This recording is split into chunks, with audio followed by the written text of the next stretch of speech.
আপনার জবানটা বন্ধ হয়ে যাবে।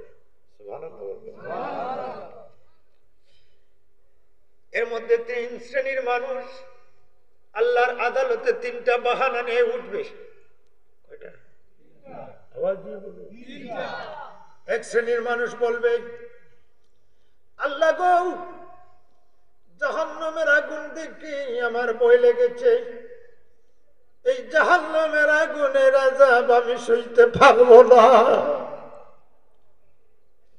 তুমি আজকে যদি হিসাব নাও, আমার হিসাবটা দেওয়া সম্ভব হবে না, কারণ আমি গরিব ছিলাম, আমি রিক্সাওয়ালা ছিলাম, আমি গরিব ছিলাম, আমি ঠেলাওয়ালা ছিলাম, দিন মজুরি ছিলাম, ঘরের মধ্যে